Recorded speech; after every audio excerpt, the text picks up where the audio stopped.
Yes, good morning, children. Now today I am starting chapter 7, that is integration. Okay, so this is the chapter 7 of second book of NCERT, and that is very important chapter. Name is integration. Integration is the reverse part of differentiation. तो पहले मैं कुछ फॉर्मूले बताऊंगा आपको, जो differentiation में बहुत सारे फॉर्मूले आप लोगों ने किए थे, उतने ही सारे फॉर्मूले यहाँ इंटीग्रेशन में करना है. ठीक है चिल्ड्रन. तो पहले हम सारे फॉर्मूले लिखते हैं, उसके बाद हम कुछ क्वेश्चन सॉल्व करेंगे. Okay, now I am starting integration.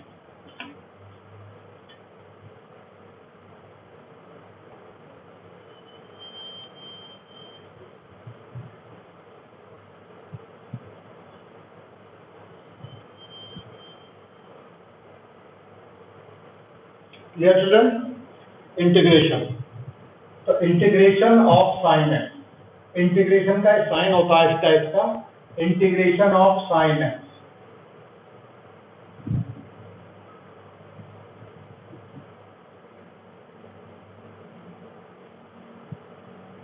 Minus cos x. Okay, इसके बाद यहां एक सी भी लगाना होता है. सी मीन्स इंटीग्रेशन कांस्टेंट, क्योंकि जब आपने किया था, मान लो cos x का डिफरेंशिएशन आपको करना है. मैंने पहले बताया कि डिफरेंशिएशन का उल्टा पार्ट है इंटीग्रेशन. फॉर एग्जांपल, अगर आप cos x का डिफरेंशिएशन करोगे तो क्या आएगा, माइनस साइन x, और माइनस यहाँ पहले से लगा हुआ है, तो माइनस माइनस प्लस हो जाएगा.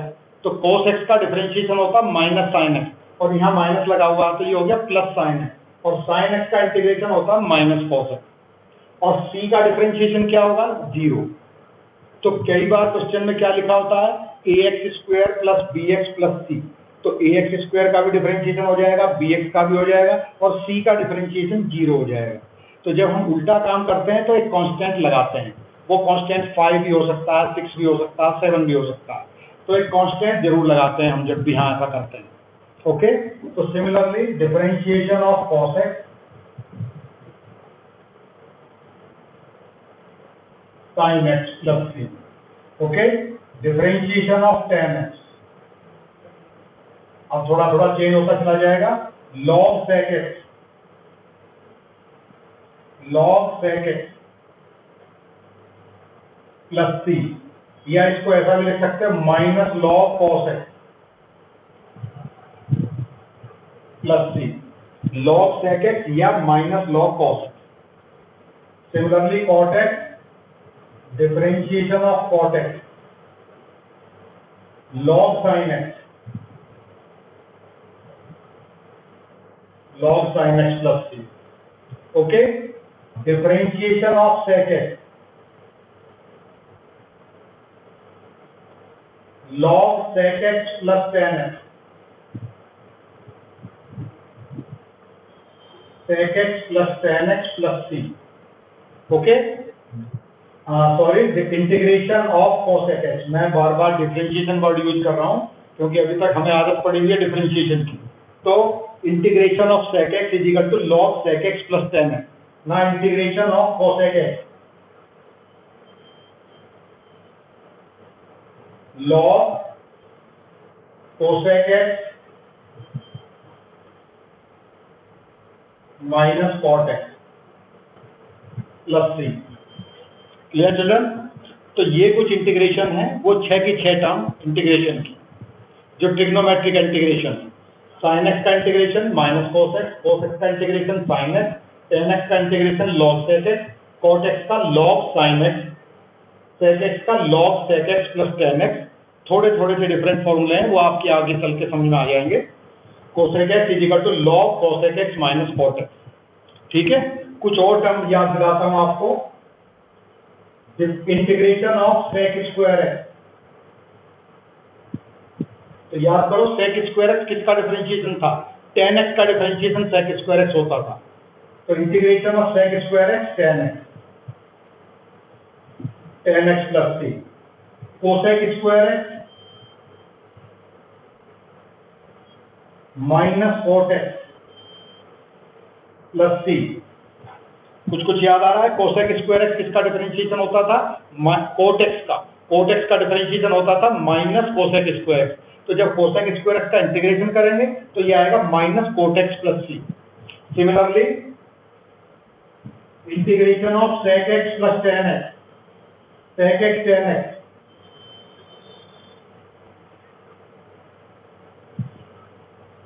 तो log sec x plus c. Similarly integration of cosec x minus cot x, एक ही लाइन में यहां लिख दे रहा हूं, cosec x cot x, cosec x cot x,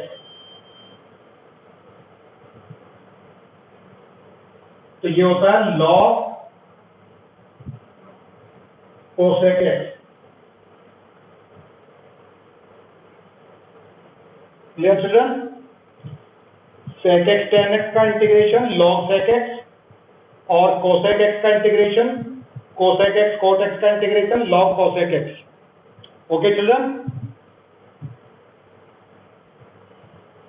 sorry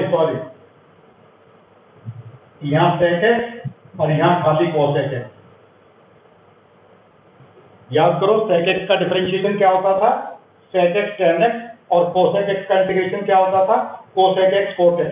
तो यहां आएगा minus cosec x। Okay children? तो ये सारे ट्रिग्नोमेट्री वाले फॉर्मूले थे। अब कुछ अलजेब्रा वाले फॉर्मूले भी याद कर लेते हैं। x raise to power n, x raise to power n का अगर हम डिफरेंशिएशन करेंगे तो आएगा n x raise to power n minus 1। ऊपर एक पावर कम हो जाएगी और वो पावर आगे आके मल्टीप्लाई हो जाएगी, लेकिन इंटीग्रेशन में इसका रेसिप्रोकल होता है।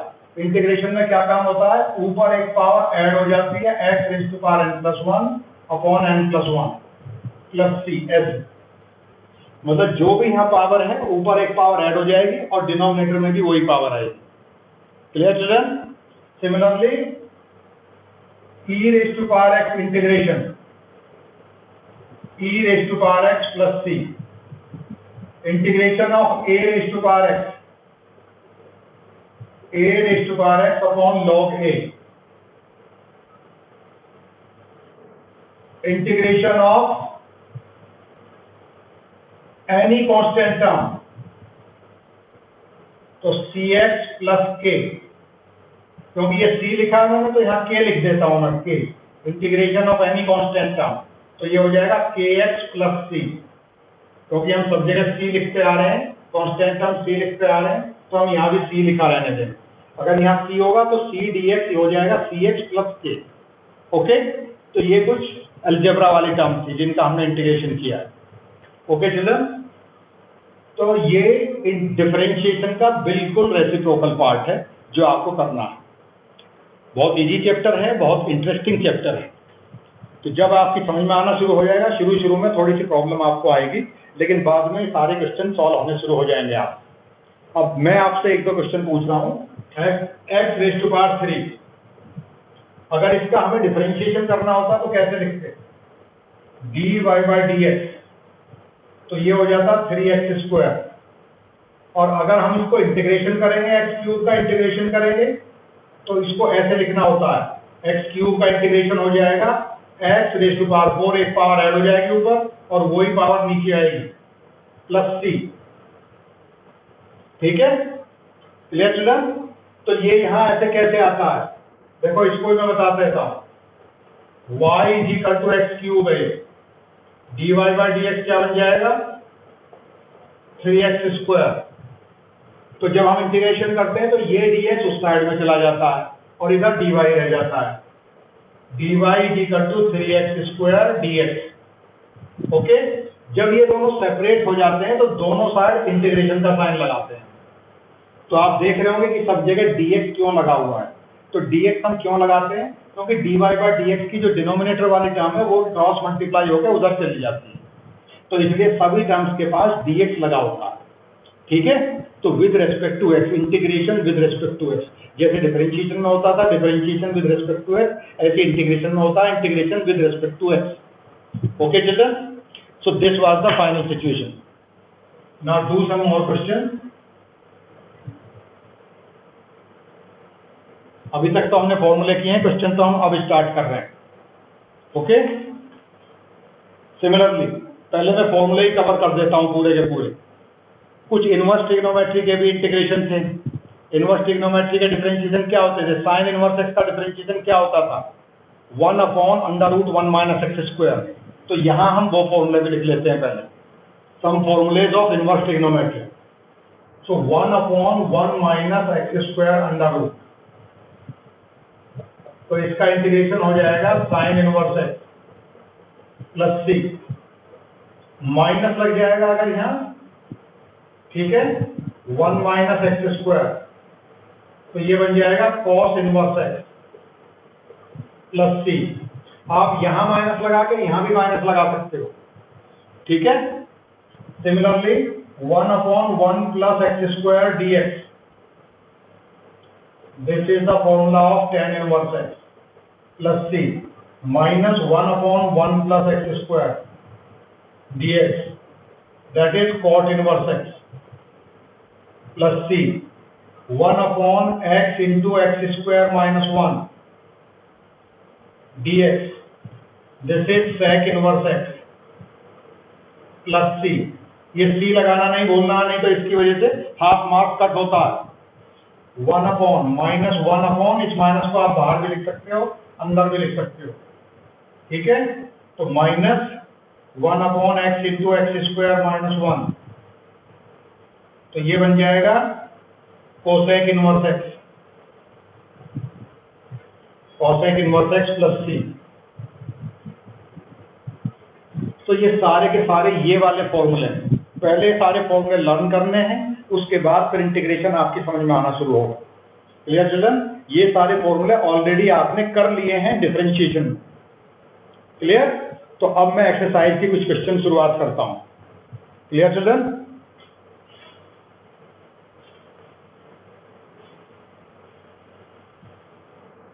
Now exercise 7.1।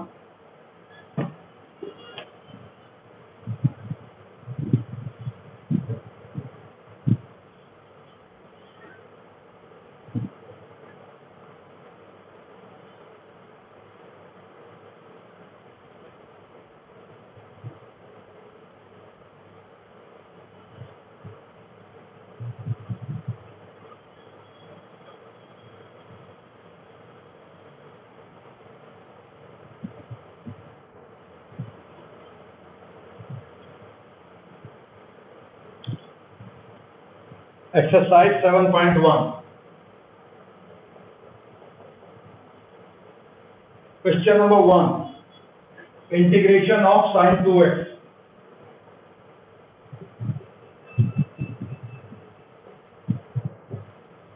इसका इंटीग्रेशन करना है चिल्ड्रन हमें। तो पहले sin x का इंटीग्रेशन बताओ। sin x का फॉर्मूला अभी अभी लिखा था मैंने आपके सामने। sin x का इंटीग्रेशन होता minus cos x।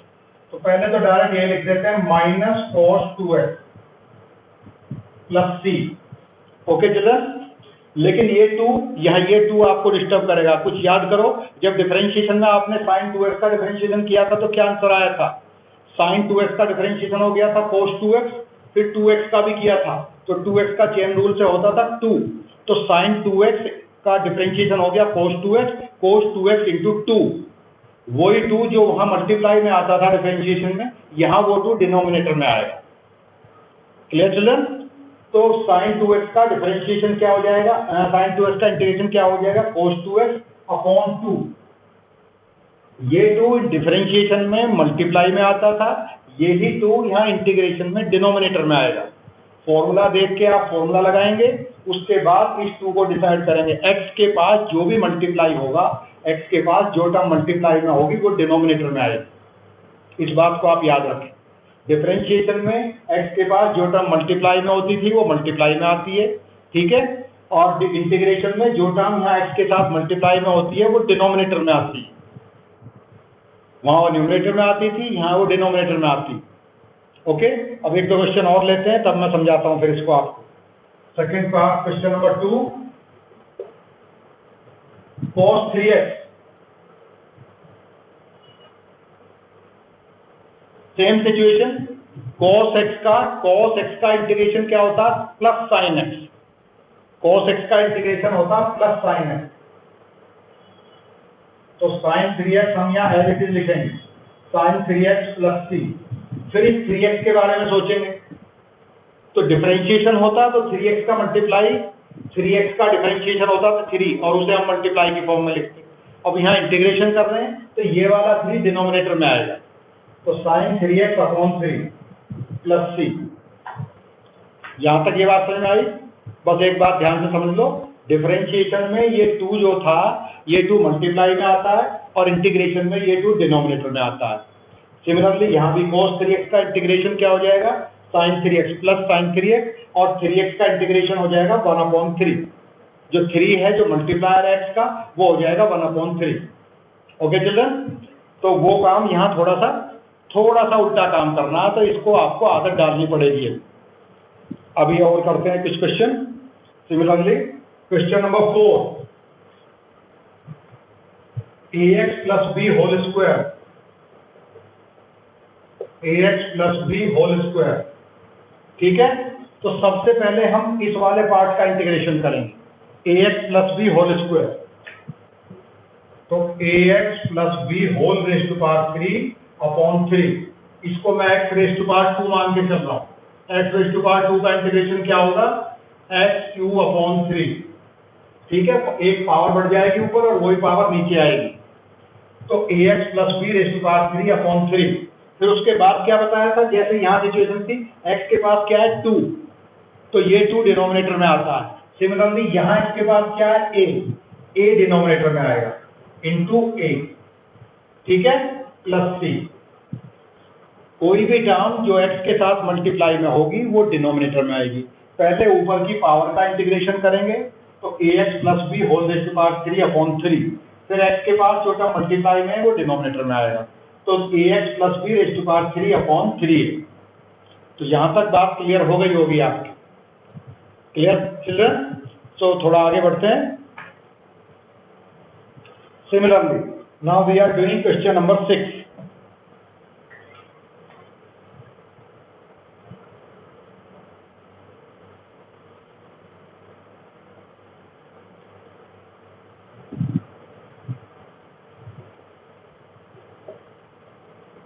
Four e raise to power 3x plus 1,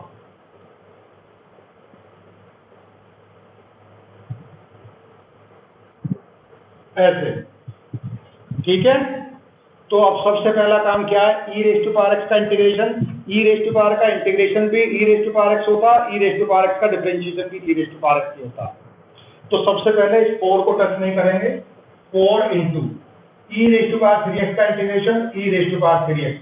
फिर वही बात आ जाती है, x के पास जो मल्टीप्लाई में होती है वो टर्म डिनोमिनेटर में आती है। ओके, तो ये 3 डिनोमिनेटर में आ गया, प्लस 1 का इंटीग्रेशन होगा x, क्योंकि याद करो x का डिफरेंशिएशन 1 होता था और 1 का इंटीग्रेशन x होगा, और प्लस c आपको लगाना है। तो this is the final answer. एक बार फिर से बताता हूँ, e raise to power 3x का इंटीग्रेशन e3x, और यहाँ x के पास 3 मल्टीप्लाई में है तो डिनोमिनेटर में आएगा, डिफरेंशिएशन होता तो मल्टीप्लाई में होता, ठीक है, और इंटीग्रेशन है तो ये 3 डिनोमिनेटर में आएगा। अगर यहाँ 2 लिखा होता तो 2 आता डिनोमिनेटर में, अगर यहाँ -1 लिखा होता तो डिनोमिनेटर में -1 आता। ओके चिल्ड्रन, तो 4 e raise to power 3x upon 3 plus x plus c। So this is the final answer of this question. Okay, now do next question, question number 7। पहले कुछ सारे क्वेश्चन मैं कर रहा हूँ, फिर आप लोगों से मैं उम्मीद करता हूँ कि आप लोग करके दिखाएंगे। x square into 1 upon 1 minus x square. एक बात और याद दिला दूं बेटा आपको कि इंटीग्रेशन में प्रोडक्ट रूल नहीं होता है कि हम इस पार्ट का अलग से इंटीग्रेशन कर दें, इस पार्ट का अलग से इंटीग्रेशन कर दें। पहले इस एक्स स्क्वायर का अंदर मल्टीप्लाई करना पड़ेगा, उसके बाद इंटीग्रेशन करेंगे। ओके, इंटीग्रेशन में हम कोशिश करते हैं कि बहुत सारी टर्म को एक कंबाइंड टर्म बना लें, और डिफरेंशिएशन में हम कोशिश करते हैं बहुत सारी टर्म अलग अलग बन जाएं। सारी टर्म अलग अलग होंगी तो उनका डिफरेंशिएशन करना इजी हो जाएगा। और इंटीग्रेशन में हम क्या कोशिश करते हैं कि बहुत बड़ा सा फॉर्मूला पहले स्मॉल सा फॉर्मूला बन जाए, उसके बाद उसका इंटीग्रेशन में डायरेक्ट फॉर्मूला लग जाए। तो दोनों बातों में फर्क है। तो डिफरेंशिएशन में क्या काम करते हैं, क्वेश्चन को ब्रेक करने की कोशिश करते हैं, और इंटीग्रेशन में क्वेश्चन को असेंबल करने की कोशिश करते हैं। और वैसे भी दोनों का हिंदी का मीनिंग समझते आपको समझ में आना चाहिए। डिफरेंशिएशन का मतलब है तोड़ना, ब्रेक करना, कि उन दोनों के बीच में डिफरेंशिएट पैदा हो गया। ठीक है, ऐसा सुना होगा आपने। उन दोनों के बीच में डिफरेंसेस पैदा हो गए, डिफरेंसेस क्रिएट हो गए। इंटीग्रेशन का मतलब है एक जगह जोड़ना, इंटीग्रेशन का मतलब है जोड़ना, डिफरेंशिएशन का मतलब है तोड़ना। ओके चिल्ड्रन, तो एक्स स्क्वायर का पहले अंदर मल्टीप्लाई करो, तो x square minus x square का यहाँ पे मल्टीप्लाई होगा इंटू 1/x स्क्वायर dx। तो एक्स स्क्वायर से x square cancel, so x square minus 1 into dx। ठीक है, तो अब हमारे पास सिर्फ ये टर्म बची x square minus 1 into dx। जब इसका अंदर मल्टीप्लाई कर लिया तो x square minus 1 into dx, तो एक्स स्क्वायर का डिफरेंशिएशन क्या होगा, x cube by 3 minus x plus C. 1 का इंटीग्रेशन हो गया x, ठीक है, तो एक्स स्क्वायर का हो गया एक्स क्यूब बाई 3 और 1 का हो गया x और प्लस सी तो हमें लगाना है। तो at last answer will be x cube by 3 minus x plus c. So this was question number 7। So do some more question children.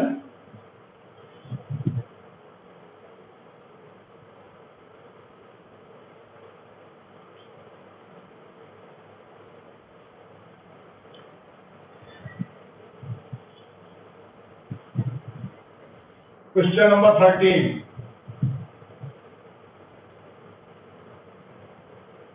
X cube minus x square plus x minus 1.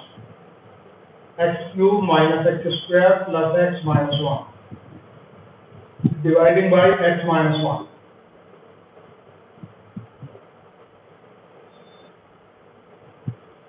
Okay children, तो अब सबसे पहला काम हमारा क्या है, मैंने आपको पहले बताया कि इंटीग्रेशन में ना प्रोडक्ट रूल होता है ना कोशेंट रूल होता है। तो ऐसा कभी नहीं होता इसको फर्स्ट फंक्शन मान लेंगे, इसको सेकंड फंक्शन मान लेंगे, first function differentiation of second, second function differentiation of first.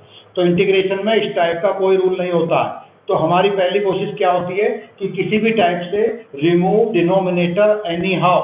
सबसे पहले आपको डिनोमिनेटर को रिमूव करना है। तो you can do the factors of numerator और simply you can divide by x minus 1।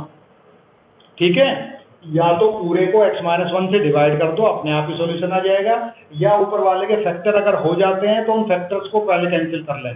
तो do the factors first if possible, तो डू द फैक्टर्स फर्स्ट। तो x square is common, x minus 1 plus 1 common x minus 1 dividing by x minus 1।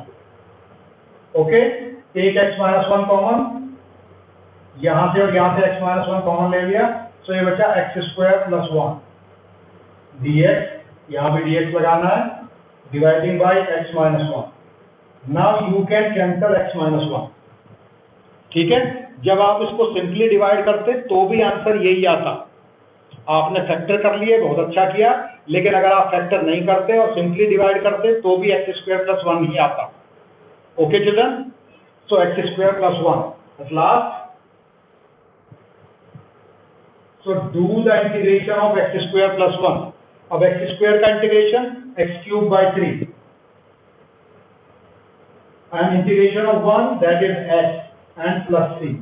so this is the final solution, x cube by 3 plus x plus c। Okay, तो ये इसका final solution है। तो इस type के questions में हमें क्या काम करना है कि सबसे पहले या तो उसके फैक्टर हो जाते हैं न्यूमरेटर के, अगर उसके फैक्टर नहीं होते हैं तो डिनोमिनेटर से डिवाइड करके देख लो, डिवाइड करने के बाद जो भी टर्म आती है उसका इंटीग्रेशन करना। ओके, एक बार फिर से रिपीट कर रहा हूँ, डिफरेंशिएशन में हम छोटे छोटे पार्ट्स में क्वेश्चन को डिवाइड करने की कोशिश करते हैं, इंटीग्रेशन में हम सारे पार्ट्स को असेंबल करने की कोशिश करते हैं, तब जाके क्वेश्चन सॉल्व होता है। Okay, so do one more question. Question number 19. Sec square x upon cosec square x।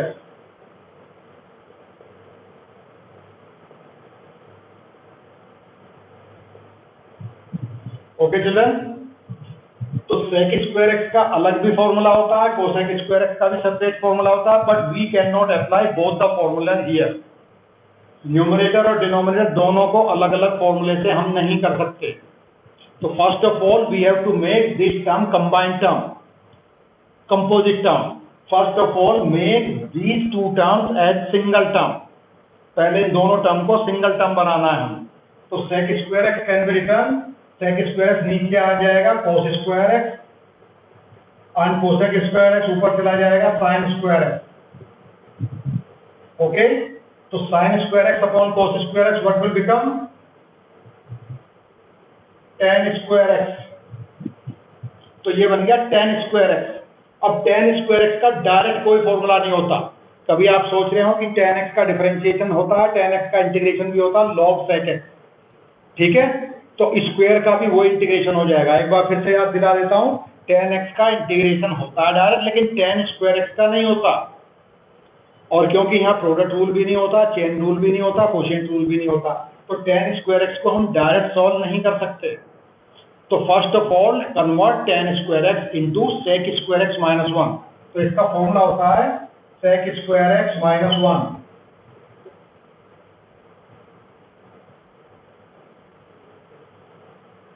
tan square x can be converted into sec square x minus 1. Now we know the formula of sec square x. अब sec square x का formula लगा सकते हैं क्योंकि हमारे पास single term है sec square x, 1 का integration x और sec square x का इंटीग्रेशन tan x। तो integration of sec square x tan x और 1 का इंटीग्रेशन x प्लस c। तो answer is tan x minus x plus c। तो अब आप समझ में आई आपकी। तो पहले सिचुएशन ऐसे गिवन थी। So first of all convert this sec square x into 1 upon cos square x and cosec square x into 1 upon sin square x, that will become sin square x upon cos square x. Furthermore it will become tan square x, and tan square x can be converted into sec square x minus 1, and you know the formula of sec square x, that is tan x और 1 का integration x। okay, so sec tan x minus x plus c will be the final answer। Clear children? तो अब आपकी कुछ concept समझ में आना शुरू हो गया होगा। इसमें टेंशन लेने की बिल्कुल भी जरूरत नहीं है। शुरू की 2-3 एक्सरसाइज आपकी समझ में आएगी, उसके बाद आपकी समझ में कुछ भी एक्सरसाइज नहीं आएगी। तो उनके बारे में पहले मैं बताऊंगा आपको, बहुत सारे फॉर्मूले मुझे अभी और भी बताने पड़ेंगे आपको, तब जाके आपसे इंटीग्रेशन सॉल्व होना शुरू होगा। लेकिन डिस्करेज नहीं होना है, बहुत सारी चीजें मुझे ही बतानी है पहले, तब आपसे क्वेश्चन होने शुरू होंगे। Okay children? तो कुछ क्वेश्चन और करो जरा।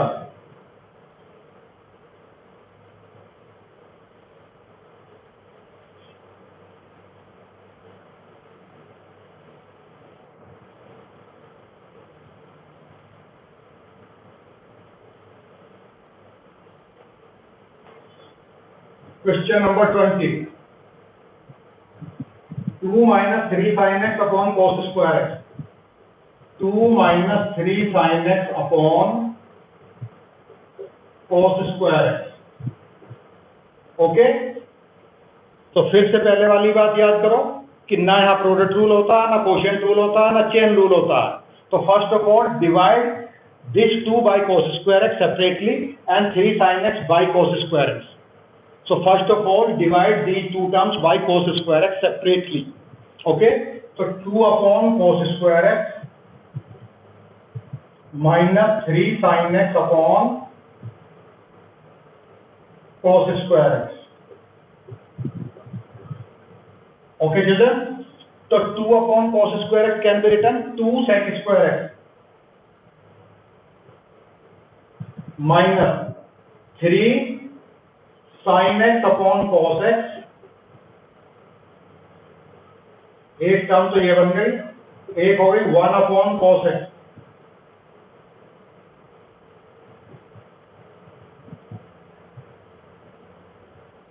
ध्यान दो ठीक से, 2 upon cos square x can be written 2 sec square x, और sin x upon cos x, cos x को मैंने दो पार्ट में ब्रेक कर दिया, sin x upon cos x and 1 upon cos x।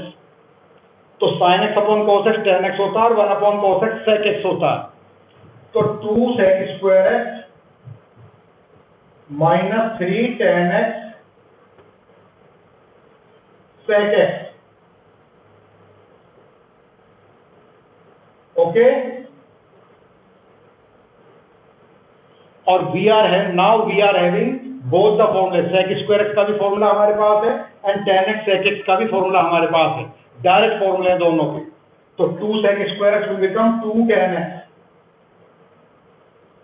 minus 3, और sec x tan x का direct formula sec x, sec x का डिफरेंशिएशन होता है sec x tan x, और sec x tan x का इंटीग्रेशन हो जाएगा sec x plus c। Okay children, 2 tan x minus 3 sec x plus c, ये final answer होगा। एक बार फिर से बताता हूं, पहले दोनों टर्म को अलग अलग डिवाइड किया, दोनों टर्म सेपरेट हो गई। After doing separate, this will become 2 sec square x and this will become 3 sin x upon cos x and 1 upon cos x separately. Sin x upon cos x will become tan x and 1 upon cos x will become sec x, and we have direct formula of tan x sec x. तो sec x tan x का direct formula क्या है? sec x, and sec square x का direct formula क्या है? tan x. Okay, so final answer is 2 tan x minus 3 sec x plus c. Okay children, now take question number 21.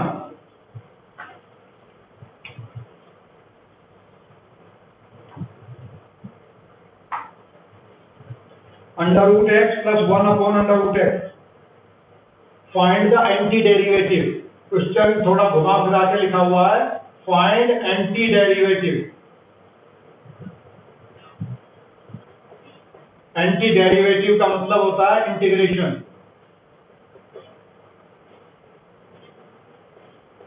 ये बात समझ में आई आप लोगों के? एंटी डेरिवेटिव का मतलब होता है integration. Find the anti derivative of under root x plus 1 upon under root x.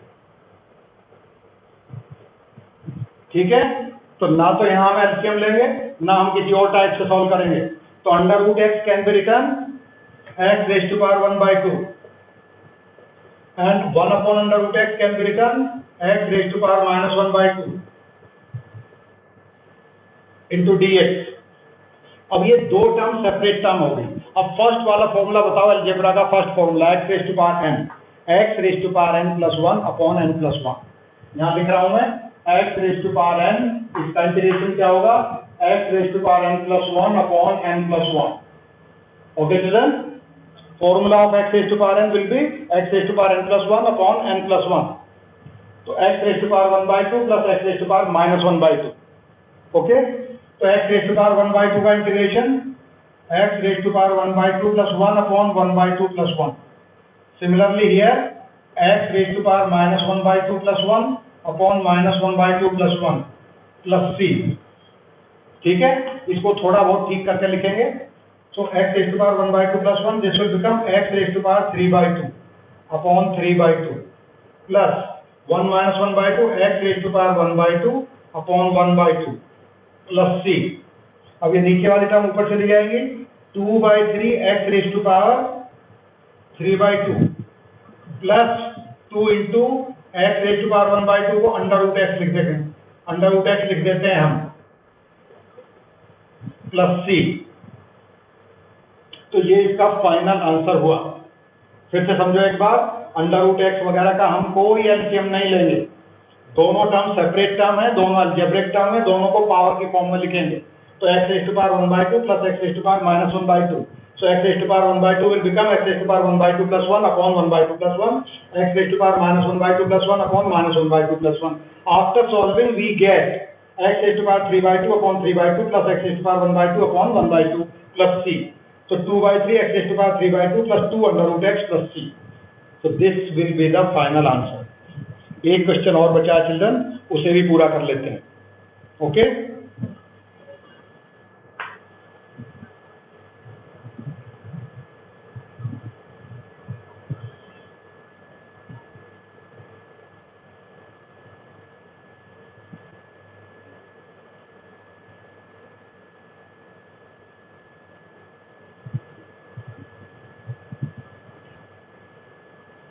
d by dx, question number 22, d by dx of fx 4x cube minus 3 upon x raised to power 4 such that f2 is equal to 2। आगे hint दिया है f2 is equal to 2, f2 is equal to 0, then find fx। fx की value find करनी है। तो D by d x को आप देख के समझ गए होंगे कि डी बाई डी एक्स का मतलब क्या है। तो f x will be equal to, ये डी एक्स उधर चला जाएगा, ये डी बाई डी एक्स इसका डिफरेंशिएशन हो रहा है, यही डिफरेंशिएशन उधर जाकर इंटीग्रेशन हो जाएगा। तो इसको हम ऐसे लिखेंगे 4x³ minus 3/x4 into D x, ये डी एक्स यहाँ क्रॉस मल्टीप्लाई हो जाता, ठीक है। तो ये एफ एक्स रह जाएगा इधर और ये वाला डी एक्स वहां क्रॉस मल्टीप्लाई हो जाएगा, ठीक है। इसको हम ऐसे भी लिख सकते हैं, यहाँ डी बचा, डी का मतलब है इसका डिफरेंशिएशन, तो यहां भी हम ये लगा देंगे इंटीग्रेशन का साइन। तो जब इंटीग्रेशन का साइन लगाएंगे तो ये अगले स्टेप में बन जाएगा एफ एक्स, और इसका इंटीग्रेशन अभी करना है।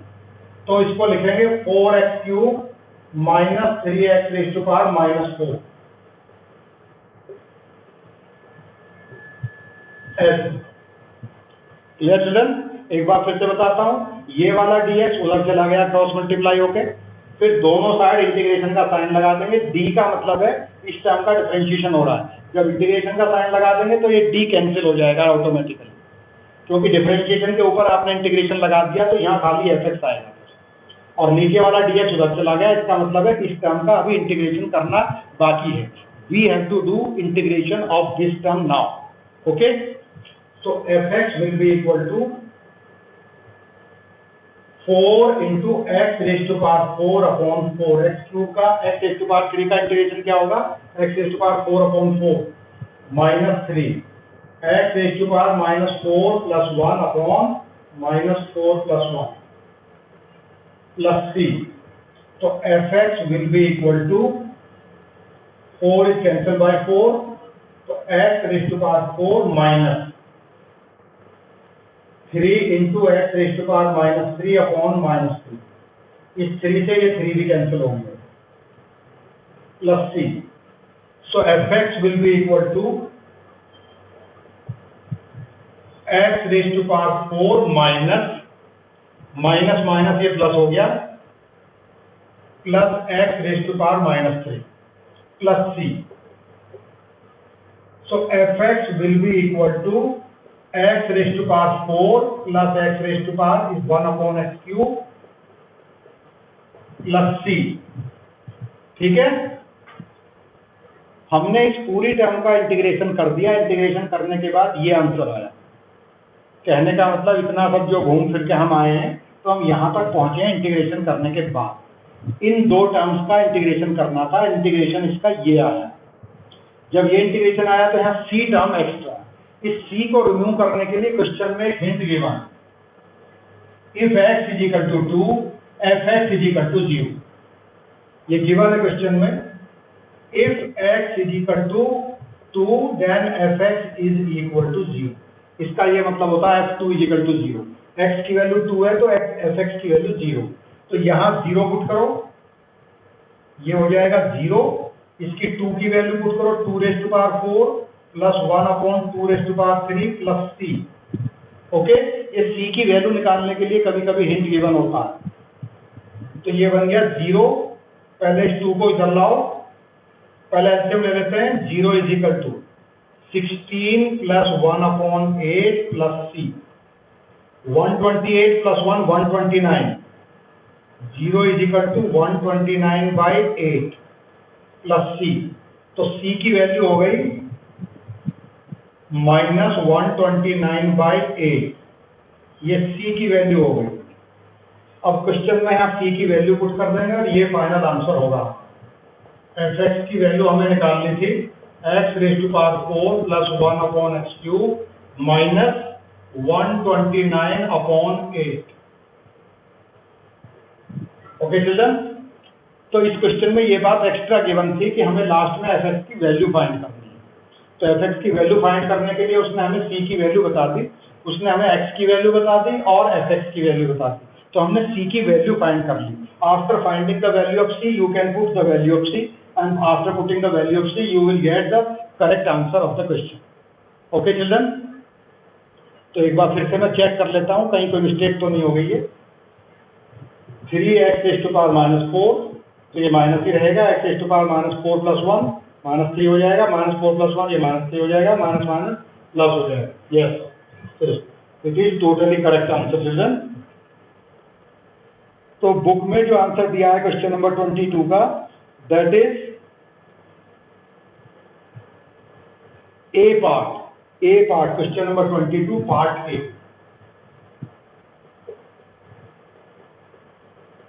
ए part is the correct part. इसमें 4 ऑप्शन गिवन थे, तो कौन सा ऑप्शन करेक्ट है? तो ऑप्शन नंबर ए करेक्ट है हमारा। Clear children? So this is the end of exercise 7.1। Now today I have started integration and we will continue integration for some more days. Okay, so this was your exercise 7.1 of second book of NCERT. Clear children? So you have to do some questions yourself from other books and then you can ask any question to me or from me. Okay children?